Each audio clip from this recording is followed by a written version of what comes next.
I looked at that question and said, that's my question. Why would you create this violent and pernicious creature when you could create angels?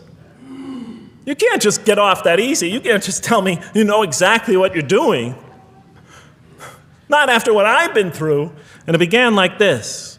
It said, behold, your Lord said to the angels, I am going to place a vicegerent on earth. The Arabic word is khalifa. It means a representative or an emissary of mine. I am going to place a vicegerent on earth. And they said, the angels said, will you place therein one who will spread corruption and shed blood, while we celebrate your praises and glorify your holiness? And God said, he said, truly I know what you do not know. See, that's the verse that hooked me. That's the verse that caught my attention. That's the one that kept on making me read the story again and again and again. Because listen to the way it begins. Behold, your Lord said to the angels, I am going to place a representative of mine on earth, a vicegerent of mine, an emissary, one who acts on my behalf. I thought, that's not the way it goes. You're not supposed to be placing man on the earth in some positive role, some elective office. You place man on earth as a punishment for his sin. Clearly, I knew the author didn't quite get the point.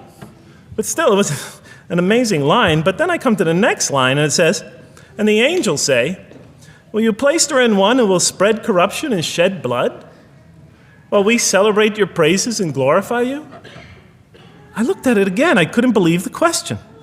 They said, will you place therein one who will spread corruption and shed blood, while we, the angels, celebrate your praises and glorify you? I looked at that and I said, exactly. That would be my question. Why would you create this being, supposedly for some positive role, when he's capable of doing tremendous wrongdoing? When he could spread corruption and shed much blood? Why would you create this violent and pernicious creature when you could create angels? As the angels clearly say, well, we, the angels, celebrate your praises and glorify you. They're asking one of the most fundamental questions in the entire history of religion. Why create you, man, this utterly fallible creature, this creature who could rebel against God's will, who could do such tremendous wrongdoing, who could wreak havoc like no other creature on earth, when you can make them angels? And look where the question is being asked. It's being asked in heaven.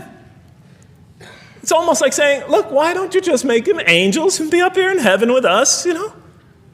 Why don't you just make them angels, pop them into heaven, he's fine. Why would you put him on earth where he could feel distant from you, where he can work out his worst criminal tendencies, act them out, feeling somehow independent and apart from you and free to do whatever he wants, when you could just make them angels and put them into heaven and make them perfectly submissive to your will? I looked at that question and said, that's my question. I'm not even a single verse into the story of mankind, and there before me I see my question. That whole question, everything that I ever thought, everything that I ever experienced, everything that I ever knew was in that question. It was as if the author took my life and wanted to pick out exactly the right question to humiliate me, to provoke me, to anger me. Why create man, this most destructive and violent creature, when you could make them angels? And then look at the answer. And he said, God said, truly I know what you do not know. You know, in modern parlance, we would say, I know exactly what I'm doing. I read that and said, what? You know what you do not know? You know exactly what you're doing? Well, please inform me. Tell me what you're doing. Because, you know, I'm 28 years old and I haven't figured out it yet.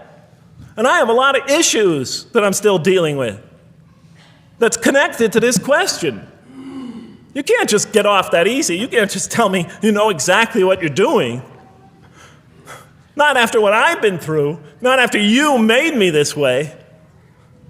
And then I realized, of course, I was arguing with a God I didn't even believe in. And that would happen several times as I read through the Quran. And sometimes I would just get into so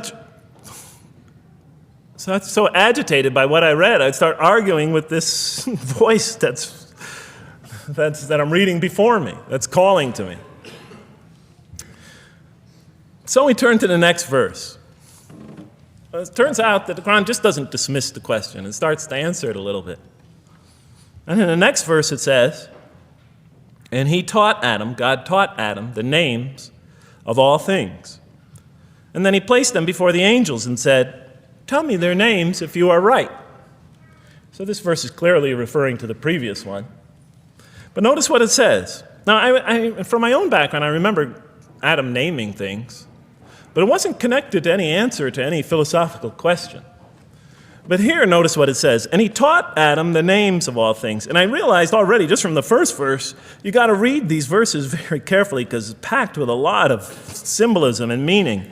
And he taught Adam the names of all things. So here we see Adam is not only just a creature who knows how to name things, who's acquiring the gift of language, but he's also a learning creature. God is teaching him.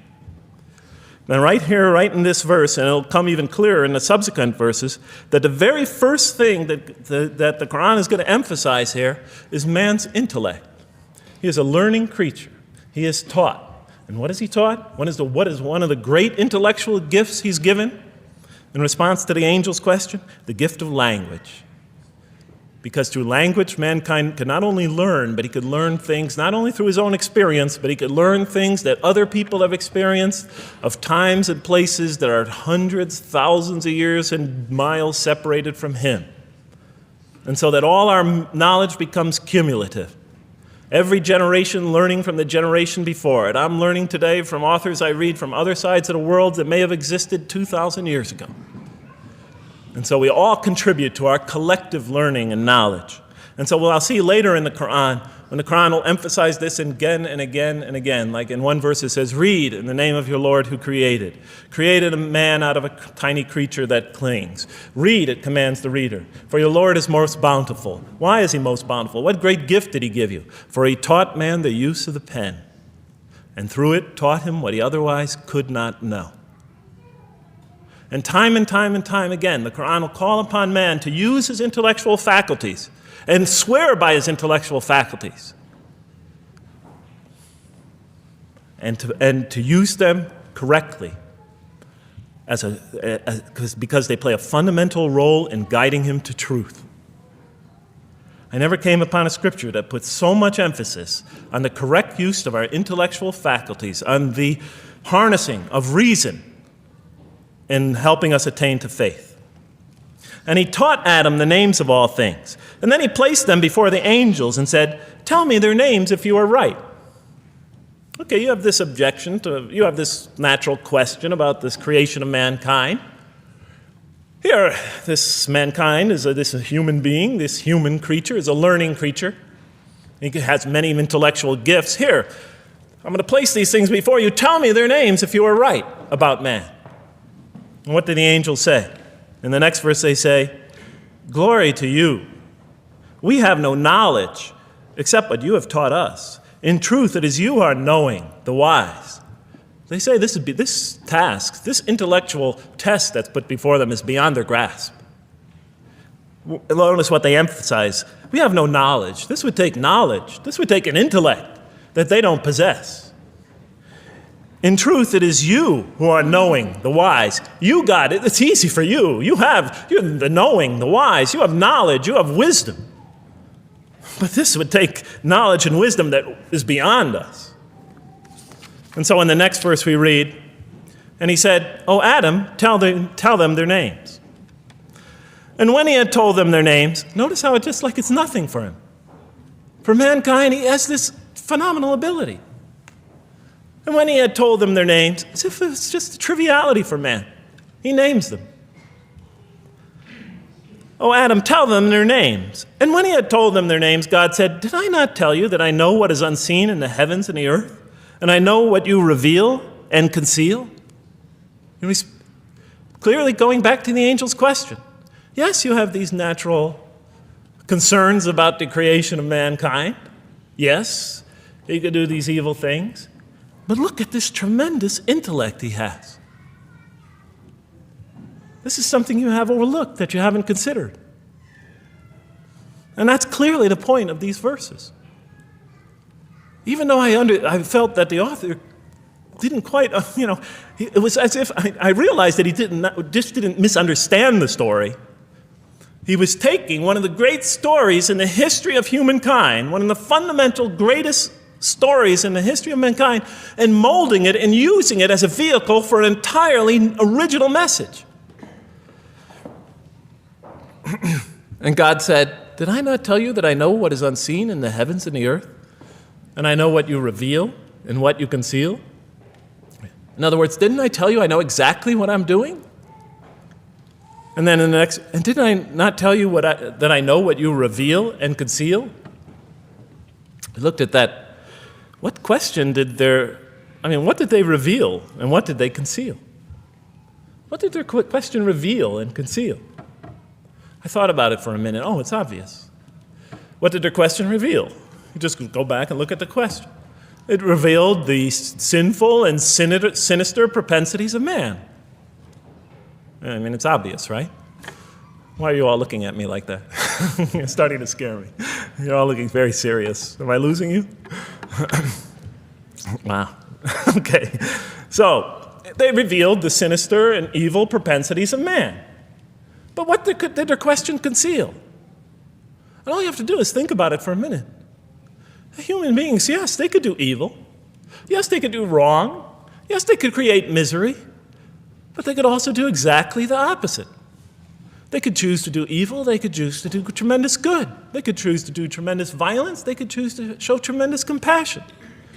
They could choose to live by falsehood. They could choose to live by the greatest truths.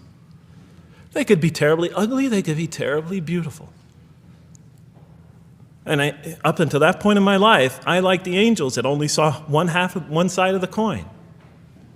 For the first time when I read that verse, believe it or not, it was an eye-opener for me.